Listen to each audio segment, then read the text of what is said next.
Good afternoon, everybody. I'm Vern Lundquist. In the summer of 1969, a freshman distance runner named Steve Prefontaine arrived on the Oregon campus to run for legendary track coach Bill Bowerman. This was the golden age of distance running, and Steve Prefontaine was a shooting star. By the end of his freshman year, he had become one of this country's elite runners, and in the ensuing 5 years, he created a legacy that endures today. But Steve Prefontaine was about much more than running. He was one of those rare individuals whose persona extended far beyond his athletic endeavors. Steve Prefontaine died in a car crash 20 years ago this week, just as he was reaching his peak as a runner. This meet and the athletes who are competing here pay homage to the spirit and memory of a man they knew just as Pre. This is his story.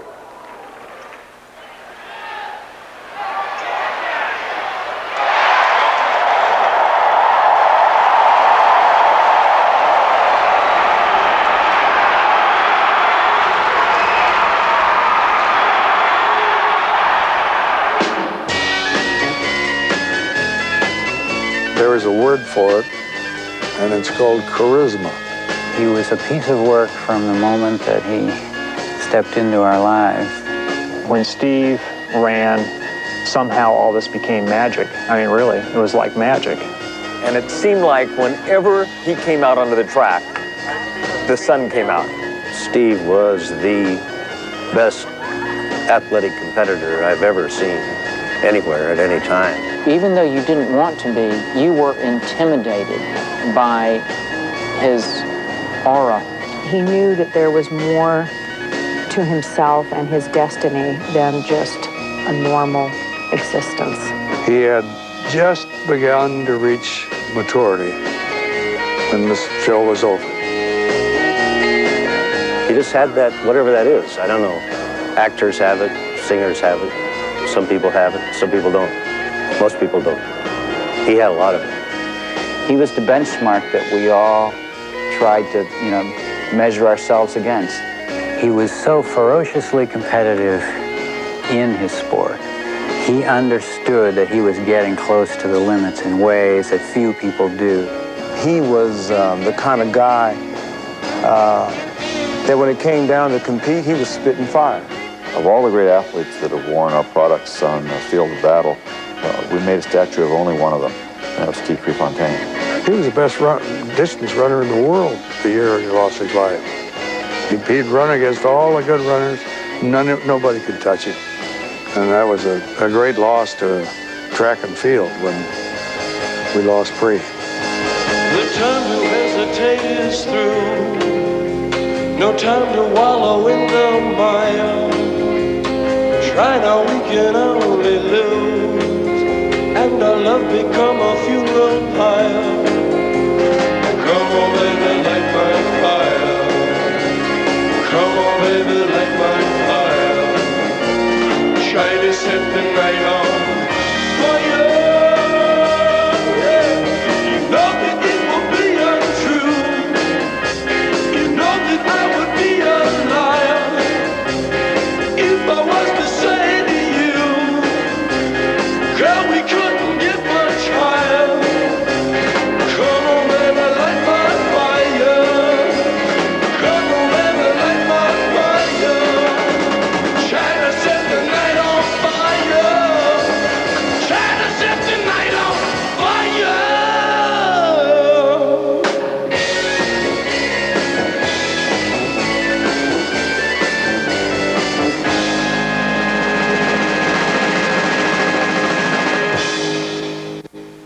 The Steve Prefontaine story, Fire on the Track, is sponsored by Nike, who encourages you to participate in the lives of America's youth. Kellogg's, with good taste and nutrition and value. The best to you each morning from Kellogg's. And by Goodyear, #1 in tires. Steve Prefontaine's story begins in Coos Bay, Oregon, lumber country, where a hard day's work is rewarded with simply more of the same. Ray Prefontaine was a welder and a carpenter in the mills. He knew about hard work. He met his wife Alfreda in Germany during World War II. Steve was the second of 3 children, and the work ethic was instilled in Steve and his 2 sisters at an early age. already in grade school, they give certificates out for not missing a day during the year. It was so important to him not to miss a day. So 2 years in a row, he never was sick. But one time he got sick it's the last part of the school year, and he was so disappointed. I guess he always had goals and wanted to be number one. As a boy, Prefontaine looked for an outlet for his athletic energy, but was too small for football and basketball. He discovered a love for competitive running in phys ed class. At Marshville High, he joined the cross-country team, and by the time he was a sophomore, Pre was a budding star. I got a call from Walt McClure, and he was a track coach at Coos Bay, Marshville High School, that he had a young runner that he didn't want to screw up. That was his words. That fall, I went to the state cross-country meet. I was standing on a hill. I had my binoculars, and I was probably a good half mile, 700 yards away from the start. And I saw this guy that had the start position, but it was the look in his eyes, even from a half mile distance. The intensity that I saw in his face as the gun went off, that I thought, that's got to be Pre. I was working and we didn't see too many meets. And one day a lady came and said, Mrs. Prefontaine, you should go to the meets. Your son, it's Olympic stuff. I still remember the words. After failing to qualify for the state meet as a sophomore, Prefontaine vowed never to lose another high school race, and he never would. He went undefeated in his final 2 years, setting an American high school record in the 2-mile run as a senior. His prowess earned him an invitation as a schoolboy to compete in the AAU National Championships. I noticed this this little kid hanging around the athletes in the dorm where everybody was housed. And he seemed to be especially hanging around the distance runners. Maybe Jerry Lindgren and Jack Batchelor and Frank Shorter. I was a senior in college at the time, so I'm going, hey, pretty interesting. This young kid is pretty darn good, because I recollect he ran about 8:42 for 2 miles at the time, which incidentally at that time was faster than I had run for 2 miles. So I was impressed. 2 nights later, I saw him again in the shadows of the stadium in the evening as the 5,000-meter race was going to start. He's standing beside the competitors, and he's right in the middle of it, and he's got his Marshfield High uniform on. And I said, oh my God, that's Steve Prefontaine. Running the 3-mile against athletes up to 10 years his senior, Pre would qualify for the team as an alternate. He had been beaten by Jerry Lindgren and Tracy Smith, who were both longtime Olympians, and they turned at the finish line to watch who was finishing behind them and making the team, and who should they see but this young man from Coos Bay, the future, running up at them. Coming up, the Oregon years. Field, Eugene, named in honor of Bill Haywood, the coach that created the track and field tradition at Oregon. Haywood star runner Bill Bowerman followed in his mentor's footsteps, and in a quarter-century of coaching elevated running from a sport to a religion. Bill Dellinger, Bowerman's protege, would add to the legacy, first as a runner, then as a coach. Steve Prefontaine yearned to become another link in this long and storied tradition. Somebody said, why didn't you pay more attention to Pre? Well, I paid about as much attention as I would pay to anybody, because you start making love to some high school kid too early, and his head gets bigger and bigger.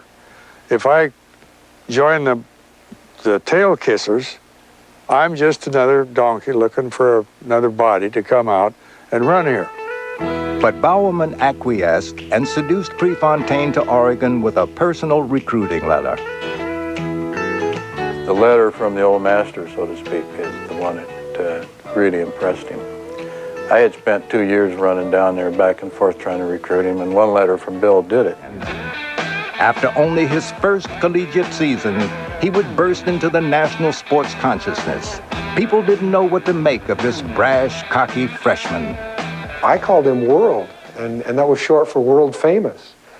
You come to college as a freshman and you've been on the national team and you have your USA national sweats, which is, that's as good as gold if you're a track athlete and you're the hero of the town. And you've been to Europe competing, you're world famous. I said, Pre, next week I want you to run the 2 mile. That was before we had the 3 mile or the 5,000. He says, I don't run the 2 mile. And he turned and walked off, and I said, come back here, I want to tell you something. Where are you going to run next week? And he turned and walked off again, and he got about 3 steps back. He came back and said, well, I'll run the 2 mile, but I'm not going to like it. And he didn't like it, but he broke the school record. If you're a runner, you're never completely satisfied unless you get a world's record.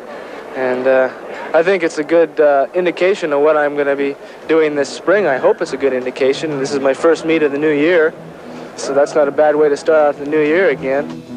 During the next 2 years, Pre went undefeated against collegiate competition outdoors, set American records in the 5 and 3,000 meters, and won 2 NCAA cross-country titles. Pre embraced running and life with a controlled aggression. He feared no runner. Every distance a new challenge to be conquered. Barriers, once thought impregnable, crumbled before him. Break on through to the other side. Break on through to the other side. Stories that were coming about back to us in the South about Prefontaine was that he was like a hero for whatever race he was in.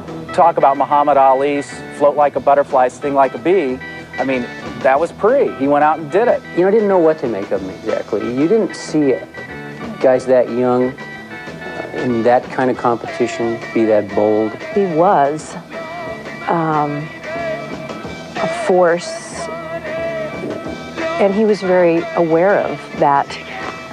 Call it power, charisma. I couldn't understand why one of the best-looking girls on campus would come up and ask him for a date 2 weeks down the road, and he said, well, I don't know, I have to check my schedule. As a freshman in college, if you can imagine that. We were like salt and pepper. You know, I was the bland person. I was introverted. I was married at the time. I was not a party goer. And Steve was the pepper. He was the spice. He was outgoing, extroverted, single, putting the moves on everybody. And we were just like Mutt and Jeff. It was this style and panache that endeared him to the fans of Eugene. These were Pre's people. Victories were a foregone conclusion. Haywood Field was more than just home field advantage. It became the house that Pre built. There's something about him that has this ability to absorb all this energy, this electricity that's in the stands, and you were part of it. I mean, you were part of that electricity. To run against Pre in Oregon was a mistake if you really thought you were going to try to win, because when it was on his own turf, watch out. I mean, the feeling I had was, well, I'm running for second place here. Coming up next, the trials and tribulations of Pre's Olympic dreams. I'm going to Oakland in 2 weeks to run against George Young, who holds the world's record in 2 mile, and the Russian who beat me this summer in Leningrad. And I'm looking forward to racing those two. Long-term goal still 72 Olympics. Long-term goal still 72 Olympics, yes. George Young would present the biggest obstacle to Prefontaine at the Olympic trials, but Pre had home track advantage. The hometown fans were whipped into a frenzy for Pre's 5,000-meter showdown with Young. In classic Prefontaine style, he forged to the front early and never relented. The roar of the crowd got to the point where at one time I remember standing in the middle of the field and yelling at Pre as loud as I could and not being able to hear my own voice. Pre's people were hungry for victory, and he fed them what they wanted. An American record and bold predictions that the best was yet to come. How do you feel? You're number one now. Well, all I can say is I hope I can stay fit. And if I can run like this in Munich, I think I'm going to be pretty hard to stop. After basking in the victory, Pre headed to Europe, where he set another American record. I could have broken the world record if I hadn't run the 1500 the night before, he boasted innocently.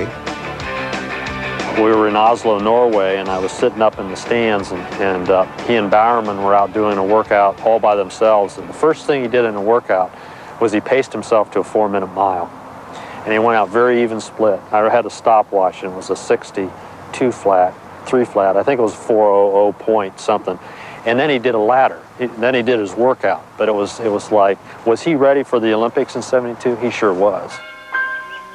The games of the 20th Olympiad, Munich, Germany. These were supposed to be the happy games, but the serenity was shattered and the Olympic Games were changed forever by Arab terrorists. There are men with guns beginning to train those guns on the rooms where the two heads were sticking out a moment ago of the Arab guerrilla lookouts. This is happening now, if you can possibly believe that, at the games of the 20th Olympiad. The Olympic Games came to a stunning halt. With each passing hour, the tension built as the world watched in horror. The worst of all possible scenarios played itself out. It now said that there were 11 hostages. 2 were killed in their rooms yesterday morning. 9 were killed at the airport tonight. They're all gone. Despite divided opinion, IOC President Avery Brundage decided the games must continue. Every athlete had to search their soul for the courage to compete, including Steve Prefontaine. They closed off the Olympic Village. I remember going to one of the isolated areas in the Olympic Village and having Pre climb over the fence and get out of there. And I remember one day taking him into Austria the day of the kidnapping just to get him away from it, and he was quite upset. In fact, it felt like he did not want to run in the Olympics. I think the initial reaction amongst all of us, we were all rooming together in the same room. We could look out from our balcony and see the room where all the Israelis had been housed. We could see the masked gunmen outside the rooms on their balconies. We all would stand there and look over on that day, and we thought early on that, you know, nothing's worth this. Nothing's worth human life. And everybody began to realize that the worst thing you could do would be to give in to the terrorist demands, which were really to disrupt the Olympics. Had the terrorists spoiled it all for us? And the resulting answer among all the athletes was no. We're going to continue with this. We're not going to let the terrorists steal this from us. The games commenced after a one-day hiatus and pre-qualified for the 5,000-meter final against a formidable field. Finland's Lassi Viren, already the gold medalist at 10,000 meters, was the pre-race favorite. The 5K probably had as much expectancy, as much anticipation about it. There was so much talk about it. There was so many characters in it, larger-than-life people in it. In the Munich final, probably more than any other 5,000 final that there's been before or since. Steve Prefontaine will be the Olympic 5,000 meter champion. I think he will break the world's record at 5,000 meters, but I think he will have to do it in Montreal. Because today, Steve Prefontaine, 21 years old, is running up against the very big boys. I think that Stewart's prediction of the last mile in 4 minutes is not unrealistic. That is what Steve Prefontaine will have to run if he's going to win this event today. And that was how I saw it, really. I thought it would be hard, it would be a very fast race, and it would probably be down to Viren and myself, with Prefontaine trying to chase us down in the last kilometre. Prefontaine told me the other night, or about a week ago, standing in the lobby of the Sheraton München Hotel, he said, what I'm going to try to do is work it out so it'll be a pure guts race at the end, and if it is, I'm the only one who can win. The fact that he could go there with no experience, being his youth that he had, and run that tough impressed me. I mean, it took me 3 Olympics to have the attitude that he had in his first Olympics. And Steve Prefontaine is going to take the lead. 1 mile to go. 4 laps to go, that's it. Pre has got to run that 4-minute mile now. He's got to. He said to me, I'll run inside 4 minutes for the last mile. And I always got the impression that he thought he was the only one that could run inside 4 minutes for the last mile, whereas I knew I could, but I also knew 4 others that could as well. Here's Viren going for the lead. It seems impossible that Prefontaine can outkick Viren. Or Gamudi. Vatanen is no place. Vardinen will not be a factor with his fabled kick. Lassie Viren is going for his second gold medal of the games. Mohamed Gamoudi is right with him, and so is Steve Prefontaine. The kid is showing all the guts in the world. He's hanging in there with the kickers. Prefontaine going for the lead with Gamoudi. Viren is still there. Here comes Prefontaine.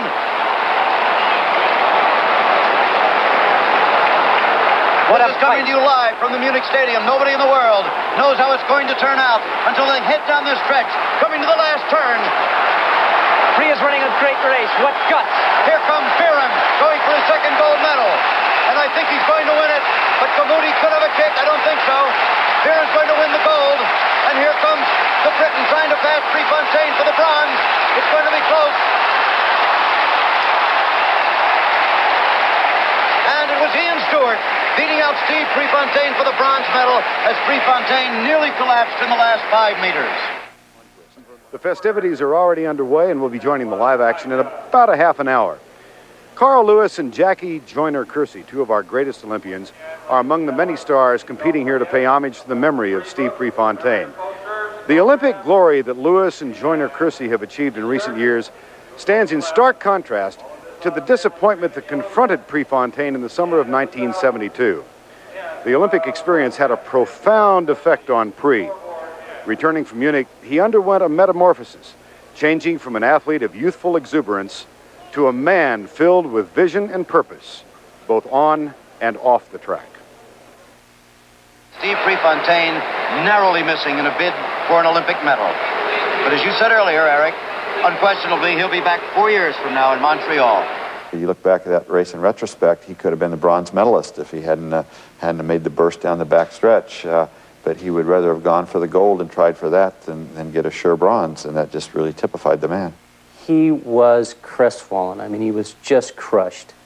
And I said, it was a nice race. I know you feel bad, but we've got to talk.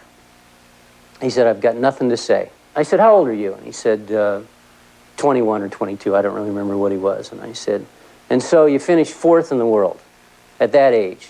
How bad's that? Well, he said, that's not too bad. And I said, did you run for 3rd or 2nd? No, you ran to win. You took the lead with a mile to go, you ran your butt off, and you finished 4th. How bad's that?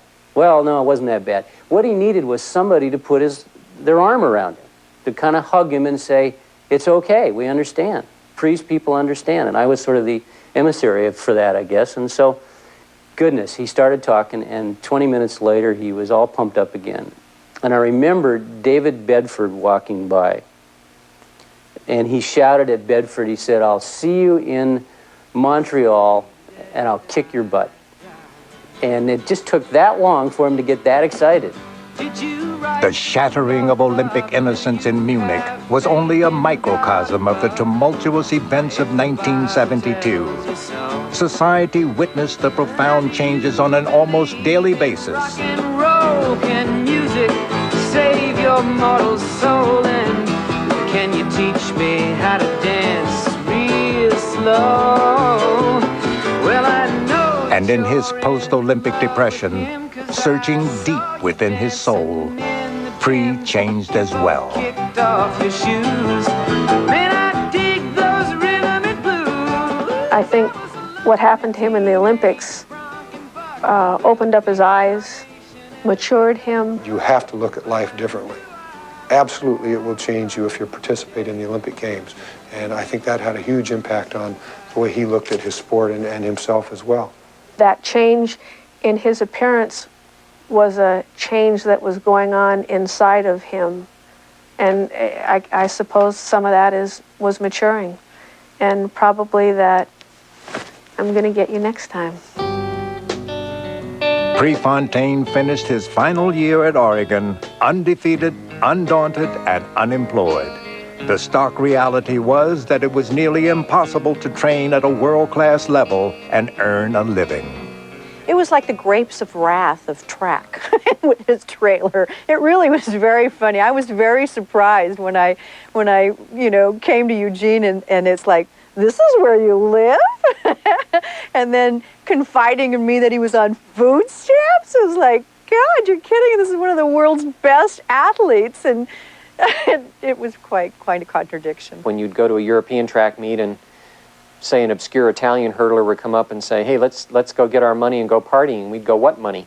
And we'd find out that our federation was getting our appearance money and athletes from other countries were getting theirs. Prix galvanized his energy to try and loosen the AAU shackles. I love my country, but does it love me enough to let me go to Europe and get the experience I need to be the best distance runner in the world? Prix was an angry voice for athletes' rights. He was always in trouble with AAU officials. He really grabbed that situation by the balls, literally, and confronted the AAU, this old grand marshal school of a bunch of old stuffies, and brought up some real uncomfortable situations. They tried to tell him which races to run, and if they weren't the races against the very finest competition, if they wanted to run dual meets against Poland and he wanted to run against New Zealanders or Finns, and very few as they got better and better who could give him a good race, then we had a conflict. Much like baseball's Curt Flood, who challenged the validity of management to limit a player's right to free agency, Steve Prefontaine began to openly question the AAU's right to govern American track and field athletes. But I'm not really trying to get under anybody's skin. I'm just trying to bring the problems to a head and an understanding to make the people of this country realize what's happening in amateur athletics. And what's happening is that amateurs do not have the same benefits as, let's say, the Europeans. And I just like to bring this to the acknowledgement of the public. He was a no-nonsense kind of guy. I mean, if he saw something he liked, he told you. If he saw something he disliked, he told you. It was kind of refreshing. Steve forced me to be a rebel. We were outside of the governing body. We were supposed to run in an AAU meet in Germany and Italy, Russia, and they started out in Africa. And we bypassed the African meets. And I can remember just feeling so proud when I'd walk into the team meeting when we gathered together in Germany with Steve. And here Steve and I are walking in, you know, in open defiance of the AAU. They're saying, you better get down here or else. It's a fundamental conflict in the history of American sport that had to be resolved in favor of the athletes, and it was fought and won in the 2 years after Prix died. In 1978, the Amateur Athletic Act was passed, which guaranteed athletes' rights to compete when and where they chose. We are definitely reaping the benefits of the things that he was speaking out against at that time. Track became professional soon after his death. Athletes had the freedom to go to Europe when they wanted, and to the current day, there's much more money in the sport that athletes are able to make a living. Coming up next, Prix, it's the sneakers. A lot of sacrifices to be an amateur sport in this country, considering it's so professionally oriented. During the struggle against the AAU, Prefontaine rejoined forces with Bill Bowerman. Innovator as well as coach, Bowerman developed new track surfaces and used his cobbler skills to build running shoes. Along with Phil Knight, another former Oregon runner, they formed a shoe company, mass-producing models designed for Prix. For me, at least, he set a tone for this whole company. That ought to wake up the country club. I am not a role model. I got it. Oh, Mike, man. That's cold, man. You're talking 1973. Nike as a company was only, as a brand, was only a year old. And Steve joined us at that time as an employee, and we were all the early pioneers.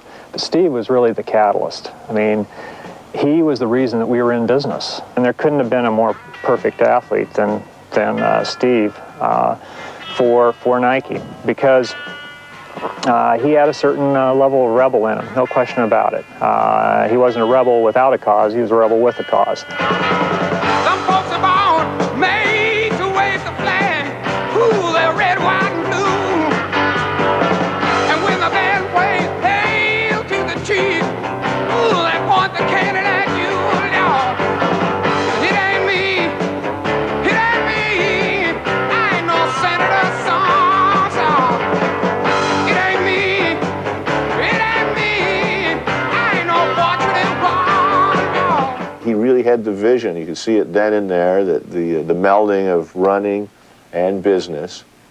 But it was good because there was no sign that he decided that, hey, I'm going to go over to the corporate side of things and make money. It was still secondary to him that it was running. This is something I can do over on the side, but I want to run. A runner first and foremost, Pre continued to burn up the track, setting 5 American records in 1974. His season was marred, however, with another defeat at the hands of his Olympic conqueror, Lasse Viren. Determined to exact revenge on Viren, Pre began promoting his own meets and organized the Finnish team tour to Oregon in the spring of 1975, once again overstepping the boundaries of the AAU. It was really good for him to see the other aspect of track and field, that it isn't just you show up and run a race and that's all there is to it. On the other hand, I think his main motivation for that Finnish tour was to get the Finns over here during his prime season and just drum them into the track. He was, you know, talking about the Finns coming over and how excited he was and getting ready to run against Lasse Viren. And of course, at the last moment, Viren wasn't able to make it, and that kind of soured him a bit. But being Pre, he recovered, and it was a very successful tour. Well, we had a very simple telephone call. He called up and said, gee, I really need you to come out and run this race because Viren's backed out, and he's not going to be there. And my response was, sure. It wasn't a problem. You know, we were good enough friends that he was asking me a favor, and I knew that even though he'd probably beat me, we were certainly going to have a fun race, and maybe he'd drag me along, and I could run pretty fast. Next, Pre's final run. Prefontaine promoter filled the stands at Haywood Field with fans anticipating Steve Prefontaine, the runner. Even though you would think, well, if you're all stressed out from having to organize and put on this meet, that how can you really concentrate and run a race? In a sense, maybe getting to run the race was a blessing. He could just sort of, that's what he did best. Pre was in top form, destroying Shorter and the rest of the field, narrowly missing his own American record in the 5,000 meters. I felt pretty incidental, really, in that last race, even though I finished second. You know, I realized at that point, at that particular distance, he was beyond me. I wasn't going to be able to beat him. He was very quick to go from one victory to another challenge. He was not a great celebrator. He was a great party guy. He was a great celebrator of life. So it was fun to see him that night, really enjoying what had happened. Pre celebrated the success of the meet at a party with family and friends. Mac Wilkins, reveling in his own victory that day, thought he had finally stolen the spotlight from Pre. And I thought, by God, I finally got that Prefontaine. I beat him. You know, I'm going to get the headlines and the attention, and finally people will appreciate me. And, you know, sadly, but ironically, he topped that one. In Eugene, Oregon, one of America's best hopes for the 1976 Olympics, long-distance runner Steve Prefontaine is dead. Prefontaine killed early this morning when his car flipped over. Prefontaine was 24. For some reason or another, he moved very sharply to the left, cut left enough so that his wheel hit over the curb. They lifted the car enough so that when it hit the big stone embankment, flipped the car over on top of him and basically crushed him, basically suffocated him. To this day, nobody knows for sure what caused Pre to lose control of his car. He died before an ambulance arrived. I was the last person to see Steve Prefontaine alive. I probably talked to him maybe 2 or 3 minutes before he died. In fact, we were continuing this conversation we've been having off and on all evening about how the success of the Finnish meet would perhaps play into some revamping of the amateur rules in the United States.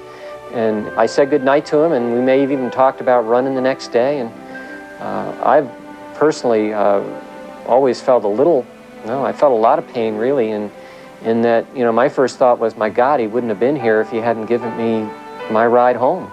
I don't know, I probably still feel bad about that. I don't know as if I've ever gotten over it. I don't think, well, I'm confident that I'll never have a shock that great in my life.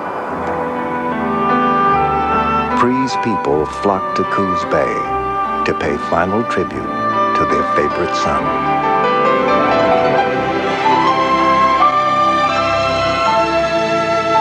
Steve Prefontaine was gone forever, but never to be forgotten. For just as he was defiant towards those who hindered him, he was absolutely loyal to those of us fortunate enough to have found ourselves his friends. I was sitting in the east stands and fairly high up, and boy, I'll tell you, I think I was probably the last one to leave the stadium. I couldn't go. You know, at the time I had a sense of loss because he was a guy that I kind of knew fairly well, but not that well. I don't think anybody knew him that well. And now that I look back on it, it's even more a sense of loss because I really feel like we had a lot in common. I sense a loss of what might have been in terms of a friend, and thinking about what might have been is an extra loss. Smart lad, to slip betimes away from fields where glory does not stay. And early though the laurel grows, it withers quicker than the rose. There's a lot of factors that make me run. Probably the biggest one is that I enjoy it, or I have acquired an enjoyment for it after so many years of running. It's part of my life now. Another reason would have to be the Olympic Games and trying for a gold medal. And the third thing would have to be competition. I love to compete against people. He put more into his life in the 24 years that he was on this earth than many people do in a lifetime. It's better to burn out than to fade away. I said, Pre, of all your American records, the one I like the best is the fact that you came to Oregon and spent 4 years with never missing a workout, 4 years without ever missing a race. He says, Coach, I got to tell you, there was a few Saturday mornings when I really didn't feel like running. Out of the blue and into the black. Pre was a warrior, and if you didn't play by warrior rules, he didn't have much, much good to think of you. And once you're gone, you can't ever come back. When you're out of the blue and into the black. Prefontaine was this magnificent, compelling presence of physical possibilities. The king is gone, but he's not forgotten. This is the story of the Johnny Rotten. It's better to burn out than it is to rust. The king is gone, but he's not forgotten.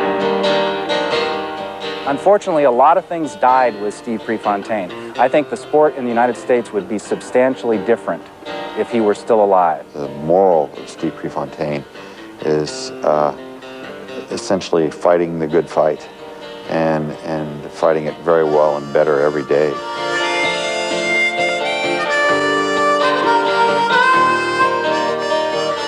The way he interacted with people was so much a result of his intensity and his focus on his running. And that's entirely understandable.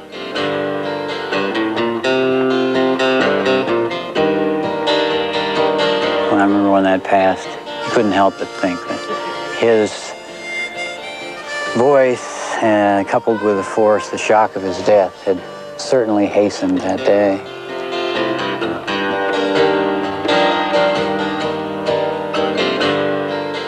A lot of my motivation to continue fighting the Federation in my own way and trying to work towards change was really generated by the fact that I wanted to carry on what was really very, very important to Steve. The king is gone, but he's not forgotten.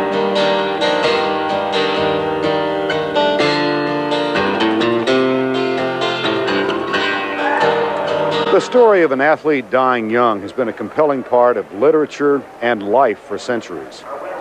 In the tragic saga of Steve Prefontaine, we are reminded once again, sadly, why such a fate touches us all so deeply.